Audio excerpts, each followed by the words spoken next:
गाँव की क्या दुर्दशा है और विधायकों ने इनकी कोई आज तक पूछ तक नहीं की है। देखो, मेरा वोट बैंक इस वक्त पूरे विधानसभा की जनता है। बिलीव नहीं करेंगे कि मैं एक स्कूल में गया था, वहाँ पे एक चपड़ासी था, वो बच्चों की क्लास ले रहा था 7वीं 8वीं कक्षा की। अच्छा, ओपीएस मुझे लगता है कि ये जरूर बहाल होना चाहिए। देखिए, मैंने अपना मैनिफेस्टो बनाया हुआ है, 1 साल के भीतर भीतर हम हर गाँव में स्टार्टअप करेंगे। आप देखिए हम कांगड़ा को किस लेवल पे पहुंचाते हैं, ये आने वाला समय आपको बताएगा। अमित वर्मा जी, जो कि कांगड़ा विधानसभा क्षेत्र से निर्दलीय उम्मीदवार हैं। अमित जी के परिवार का झुकाव कांग्रेस के प्रति है, लेकिन वह निर्दलीय रूप से चुनाव लड़ रहे हैं। इससे पूर्व वह अपना बिजनेस संभालते थे।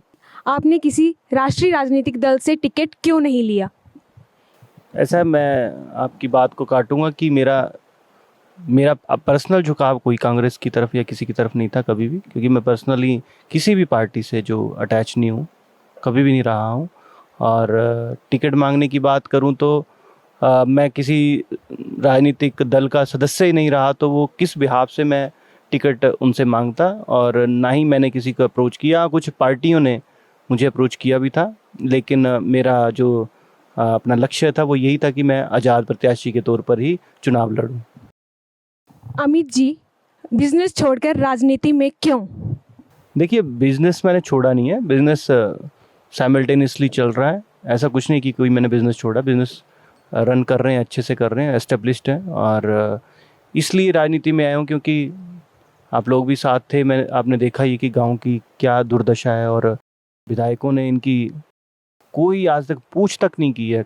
पानी तक नहीं है, इतनी बढ़िया बढ़िया नदियाँ यहाँ पे 24 घंटे चलती हैं, लेकिन पानी तक भी नहीं है, लाइटें नहीं है, सड़कें नहीं है। लोग दरिद्रता की ज़िंदगी जी रहे हैं, इतनी गरीबी बढ़ गई है, लोगों को पैसे इलाज के लिए तक नहीं है। लोगों को मतलब यहाँ पे जहाँ पे भी हम बैठे हैं अभी, वहाँ पे कोई गाड़ी तक नहीं आती है, आने जाने में दिक्कत है, यातायात की कोई सुविधा नहीं है, कोई बस तक नहीं आती है। इतना बुरा हाल है गांव में इतना बुरा हाल है, जहाँ पे डेंस पॉपुलेशंस हैं, हज़ार हज़ार 1200 1500 वोटर हैं यहाँ पे। और किसी राजनीतिक दल ने कभी ये सोचा ही नहीं है कि यहाँ पे कुछ आया जाए। ये लोग जो जितने भी आपके विधायक थे आज तक रहे हैं, वो सिर्फ आसपास थोड़ा बहुत उन्होंने कुछ किया भी होगा, मैं कहता नहीं हूँ, लेकिन मैं जितनी भी पंचायतों में, तकरीबन पूरे विधानसभा की पंचायतों में मैं घूमा हूँ, विकास का तो नाम आप छोड़ दो, किसी को मूलभूत सुविधाएं भी नहीं मिली। यही मेरा कारण था एक राजनीति में आने का। विकास की दौड़ में कांगड़ा विधानसभा क्षेत्र कहाँ पिछड़ रहा है? देखो, विकास की दौड़ तो यहाँ पे कोसों नहीं है। दौड़ क्या, ये तो रुकी हुई है, रुका है बिल्कुल। कोई विकास स्टार्ट ही नहीं हुआ है कोई भी। जो कुछ परियोजनाएं आई भी हैं वो भी केंद्र सरकार से रिलेटेड है। अदरवाइज यहाँ पे विधायकों की तरफ से आज तक कुछ नहीं हुआ है। कई गाँवों में डिस्पेंसरियाँ तक नहीं है, लोग छोटे छोटे इलाजों के लिए हॉस्पिटलों में जाते हैं, कांगड़ा आना पड़ता है उनको, टांडा आना पड़ता है। आज भी मैं कहीं गया था तो छोटे से एक इंजेक्शन के लिए भी उनको टांडा में आना पड़ता है। और इतने बड़े एरिया हैं ये, 10-10 किलोमीटर के एरिया हैं, लेकिन कोई डिस्पेंसरी नहीं है। और कई कई जगहों पे तो स्कूलों की इतनी हालत खस्ता है। तो अब विकास की दौड़ को तो छोड़ो, ये तो विकास शुरू ही नहीं हुआ है। शुरू करवाएंगे 8 दिसंबर के बाद विकास शुरू करवाएंगे, ऐसा ही मेरा लक्ष्य है। सर, स्वास्थ्य क्षेत्र में आप किस तरह से विकास करना चाहते हैं? आपका क्या विज़न है इस क्षेत्र के बारे में? देखिए, स्वास्थ्य का सबसे पहला मोटिव ये है कि स्वास्थ्य तभी होता है जब साफ पानी मिलेगा, साफ खाना मिलेगा, तो लोग आंतरिक स्वस्थ रहेंगे। और इसी तरीके से हम आगे बढ़ेंगे कि स्वच्छ पानी मिले सबसे पहले। और उसके बाद हॉस्पिटलों की बात रहती है, तो शुरू से ही कहता आ रहा हूँ कि जो भी जितने भी हमारे हॉस्पिटल हैं, चाहे वो टांडा में हो चाहे वो कांगड़ा में, उनको व्यवस्थित करेंगे। जो उनकी मशीनें ख़राब रहती हैं, हमेशा ये हवाला देते हैं कि मशीनें ख़राब हैं, आज एमआरआई ख़राब है, आज सीटी स्कैन ख़राब है, एक्सरे ख़राब है। तो बाहर जो प्राइवेट हॉस्पिटल है उनकी मशीनें सब चलती हैं, सरकार की ख़राब रहती हैं।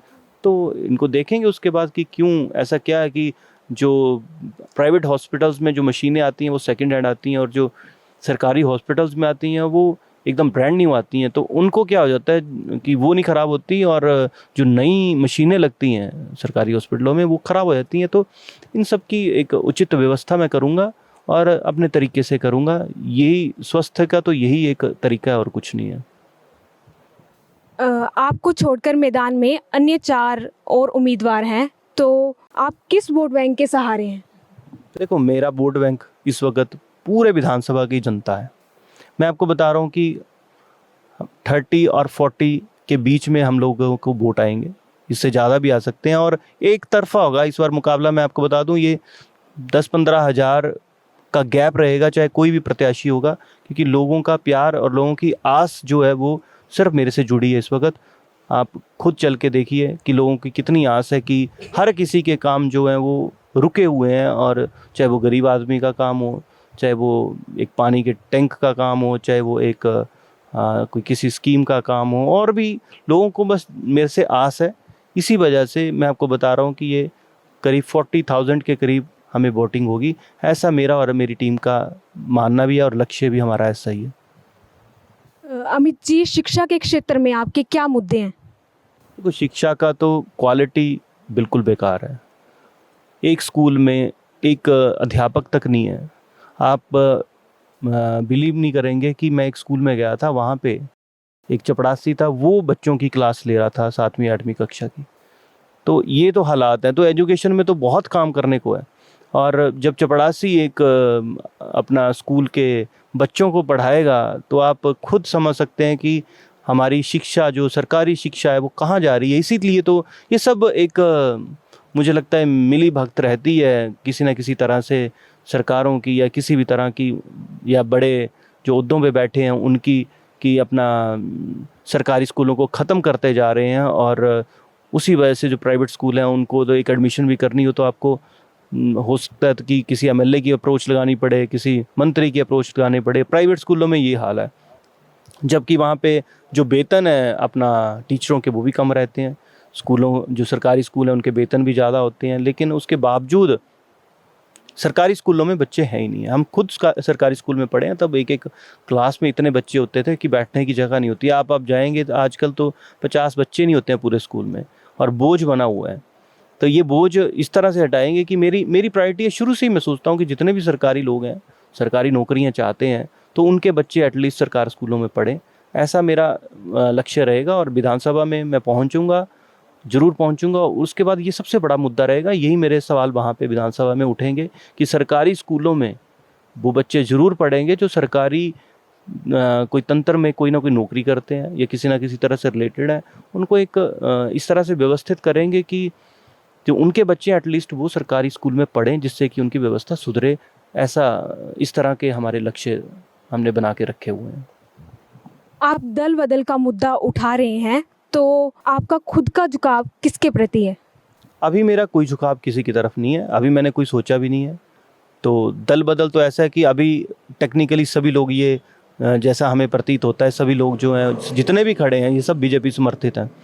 चाहे वो आज एक कांग्रेस पार्टी का वो बंदा, वो भी बीजेपी से है, जो बीजेपी में है वो भी कांग्रेस का था, पहले बीजेपी के था, तो वो भी टेक्निकली बीजेपी का ही हो गया। अब तीसरा एक प्रत्याशी जो आज़ाद खड़ा हुआ है, वो भी बीजेपी का 30-35 साल से वो भी बीजेपी की हैं। तो ये सारे कैंडिडेट बीजेपी की, हमने अपना गणित लगाया हुआ है कि ये सभी लोग बीजेपी समर्थित हैं और बीजेपी के हैं ये लोग। तो बीजेपी इसी तरह से कुछ चल रहा है, ये बीजेपी है।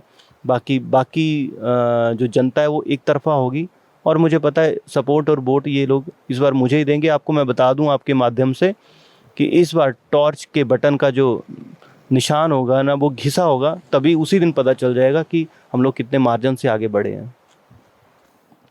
जैसे कि कांगड़ा में ब्रजेश्वरी जैसा तीर्थ स्थल है जहाँ पे देश विदेश से लोग आते हैं, तो उसके लिए आपका क्या विज़न है कि शहर किस प्रकार से इसमें अपना फ़ायदा उठा सकता है?